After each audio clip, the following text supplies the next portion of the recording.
Hi there, Austin James. I hope I'm looking at the camera right. Yep.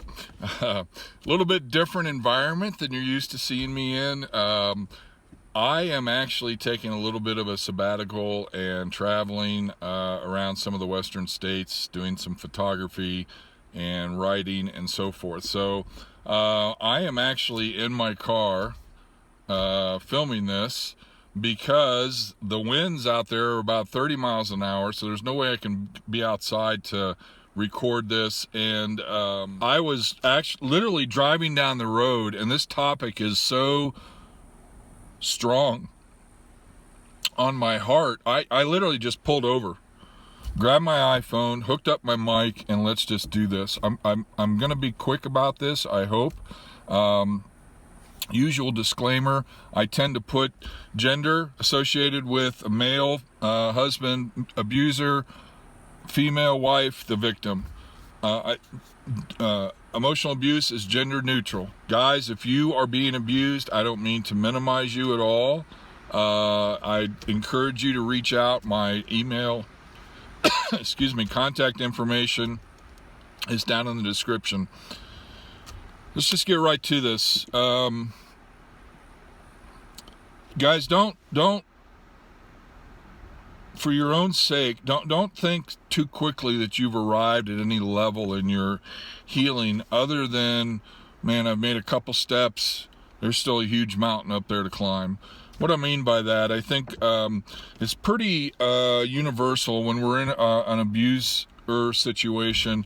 Anger is probably our number one go-to weapon. We can use anger to win many battles, although we're losing the war, but we can normally manipulate control by using anger. It's probably our number one weapon.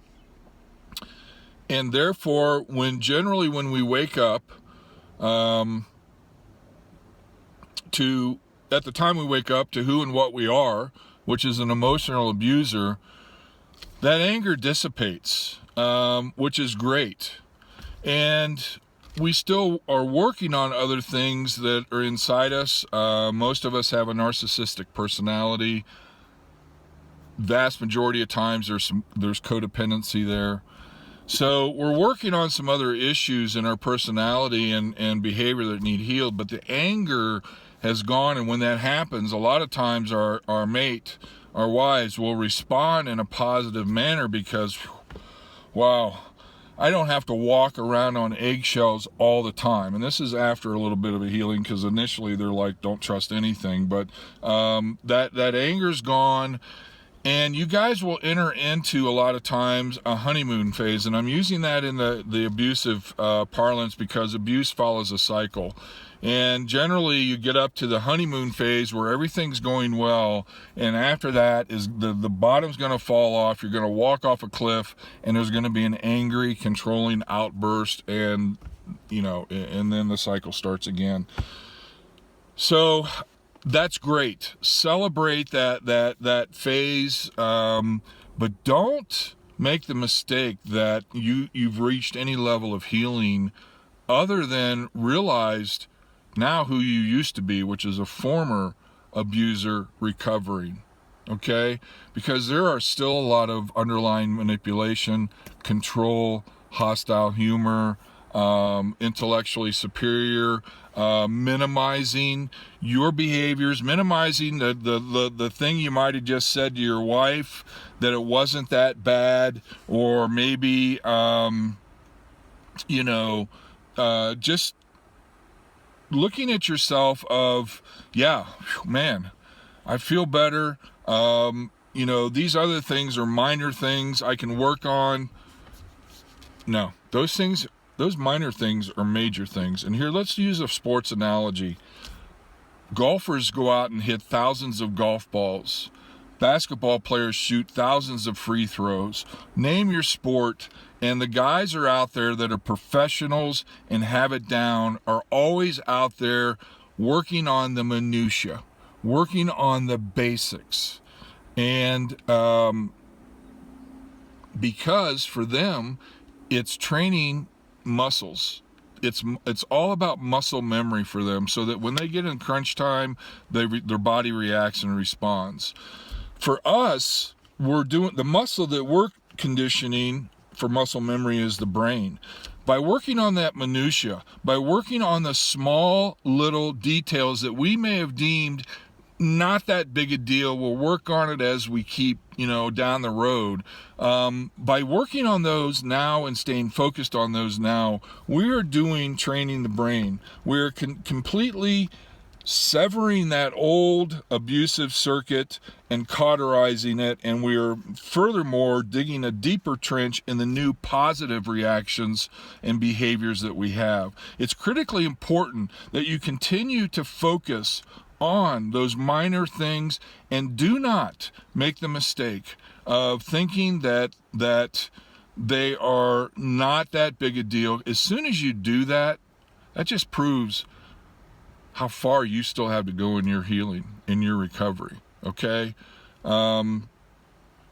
Continue, whether you're working with me, if you're working with another counselor, hopefully they've given you some tools to use. Keep using those tools. The ones far and away that I have the most success with and the quickest are the ones that continue to use what we talk about, the tools. They're getting themselves quiet, if not on a daily basis, several times during the week. They're doing self-evaluations, maybe even keeping a journal or something like that, but they're at least, when something comes to their mind on a Friday and they did something on a Monday or Tuesday, they're going back to their wives. They're using the apology methodologies that I'm teaching, and they're just doing what seems to them to be the small stuff, but it's huge. So just, it took me, I don't know, how long were you in an abusive pattern just with someone else? 10 years, 20, 30, 40, 50 plus? How long are you giving yourselves to heal? How long do you think the healing really is going to take? Do you really think, boom, in a month, all this is rewired and you're back to being normal? You've made great strides. Great strides. You've taken steps up the mountain, but there is still a lot of territory to cover. And there are still going to be trips down into that valley where we don't like to be, where it's dark and damp, but that's where that fertile soil lies. That's where the real growth occurs. Okay? Just stay focused on the small stuff. Continue to evaluate your behaviors, your actions, everything you say, to see if there's anything in there that even a whiff of control or a whiff of manipulation. You know what? Now that I think back, honestly, I was trying to manipulate that situation. Okay? That is great. That's great. You when you realize that truth, now you're starting to break that circuit even further. If it's a situation where hopefully it's humbled enough to go back to your wife and apologize for, you're breaking it even further, and you're putting the new circuit further entrenched in place. Always, always, always be doing that, guys. And then at some point you'll look back and go, wow, I honestly don't remember the time that I've done a manipulating or a controlling thing. What do you think, honey? See, you've reached the point in your relationship where she's probably comfortable enough to respond honestly. You are healed enough to be able to listen. And that's when the real magic starts happening. When you both have bought into this, and not just your healing, her healing big time, and you guys help each other. All right? Hopefully this makes sense. I feel better. I've got that out. And this is Austin. I'm going to pull the, I don't know if I even said, this is a sunshade. The sun's right there. I didn't want to beat this big blasting sunlight coming in. So this is my impromptu sunshade. So I'm getting ready to take this down, fire the Subi up, and keep on heading down the road. I'll talk to you guys later.